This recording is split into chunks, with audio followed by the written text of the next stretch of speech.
तो सभी देखने वालों को नमस्कार।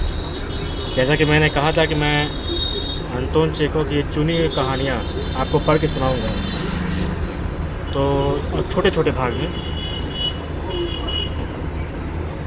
ये देखिए, एक चीज़ मिला है।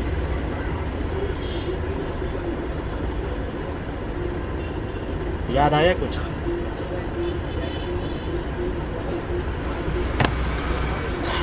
जब पुराने बक्से, पुराने यादें, पुराने कपड़े, पुरानी अलमारी, जब ये सब खोले तो बहुत कुछ आपको मिलता है। देखिए, इसको मैं भूल गया था कि मैंने ऐसा भी कुछ रखा हुआ है, लेकिन देखिए है।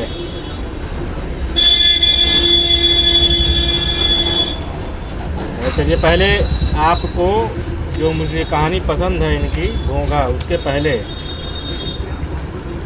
जो जैसे प्रस्तावना होती है ना, आपको लेखक के बारे में, उनकी कहानी के बारे में आपको बताया जाता है, तो वो मैं एक एक दो पेज पढ़ के आपको बताऊंगा।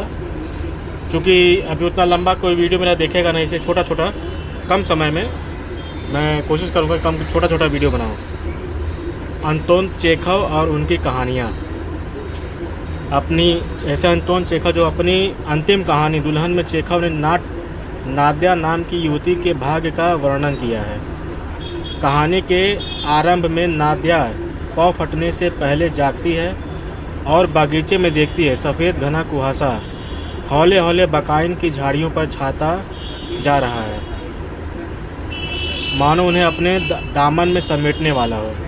और लगता है कि ऐसा ही सफ़ेद घना कुहासा नायिका की आत्मा पर भी छाता जा रहा है, जब वो ये सोच रही है कि उसके इस निश्चिंत निष्प्रयोजन जीवन में न कोई परिवर्तन ही आएगा और न ही कभी इसका अंत होगा। लेकिन फिर सुबह होती है, खिड़की के नीचे चिड़ियों ने चहचहाना शुरू कर दिया था, बागीचे का कुहासा दूर हो गया था, हर चीज़ वसंत की धूप से चमक रही थी, हर चीज़ मुस्कुराती हुई सी लग रही थी। ये परिवर्तन केवल प्रकृति में ही नहीं आया था, नायिका की आत्मा में भी आया है। वह इस फैसले पर पहुंचती है कि इस निस्सार जीवन से उसे सदा के लिए संबंध तोड़ना ही है। ये कहा जा सकता है कि चेखव की अंतिम कहानी की नायिका के हृदय में जो परिवर्तन आता है, वो किसी अर्थ में चेखव के सारे लेखन के लिए लाक्षणिक है। अंतोन चेखव का जन्म 1860 में दक्षिणी रूस के तगनरोग नामक नगर में हुआ था। तगनरोग नामक नगर में हुआ था। 20 वर्ष की आयु में उन्होंने मॉस्को विश्वविद्यालय के आयुर्विज्ञान संकाय में दाखिला लिया। इन्हीं दिनों में वो लघु कथाएं, प्रहसन, व्यंग्यात्मक लेख आदि लिखने लगे। 19वीं सदी का नौवां दशक रूस के जीवन में कठिन समय था। ये वो समय था जब स्वच्छंद विचारी होने के संदेह मात्र से ही लोग दमन चक्र का शिकार हो जाते थे। देश पर प्रतिक्रिया का घना कोहरा छाता जा रहा था, और ऐसे समय में युवा चेखव ने उन छुटभरे लोगों के बारे में कहानियाँ लिखी जिनके लिए पैसा और पदवी ही सब कुछ थे। मोटो के आडंबर और कूपमंडूकता का भी, तथा पतलों की दीनता और दासपूर्णता, चाटुकारिता का भी उन्होंने मजाक उड़ाया था। उस संसार का जहां इंसान की कद्र समाज में उसके स्थान से ही होती थी।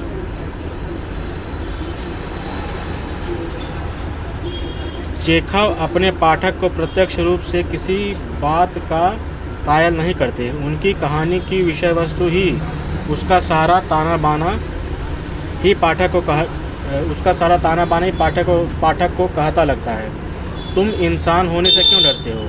क्यों तुम उन्हीं लोगों की कद्र करते हो जो समाज में तुमसे बड़े हैं और जो छोटे हैं उन पर थूकते हो? क्या ओहदों, उपाधियों, पदों और ठूस कर भरी जेबों में ही जीवन का सारा सुख निहित है? क्यों तुम कोहनियाँ रगड़ते हुए पदों और उपाधियों के नौकरशाही सोपान पर चढ़ते जाते हो? देखिए, ये कहानी, ये जो इनके बारे में लिखा हुआ है, बहुत ये 1860 में इनका जन्म था। और आज मैं ये किताब भी बहुत पुराना नहीं होगा, बहुत होगा तो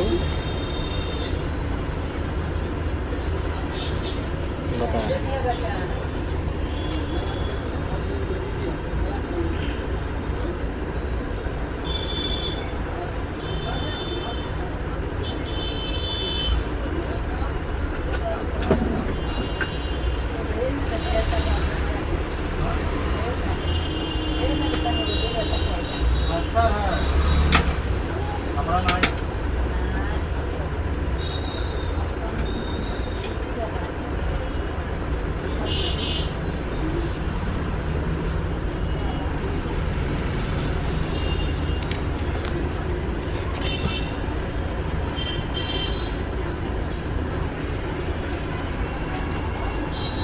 ये 2006 का ये छपा हुआ किताब है। और सोचिए इतने सालों में भी जो उन्होंने कहा है वो आज भी प्रासंगिक है।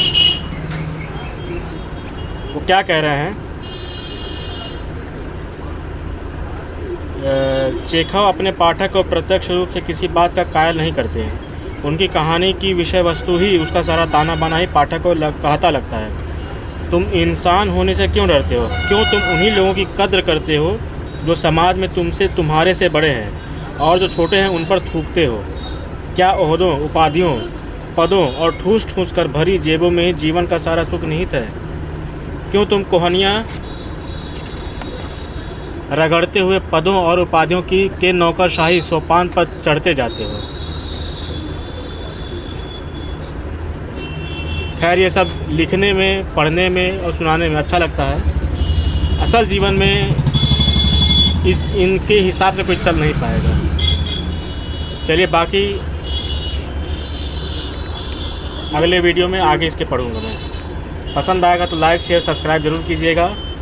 और अगर आप इसको पसंद करेंगे, लाइक करेंगे तो उत्साह बढ़ेगा और कहानियाँ और भी किताबें पढ़ने का मुझे उत्साह मिलेगा।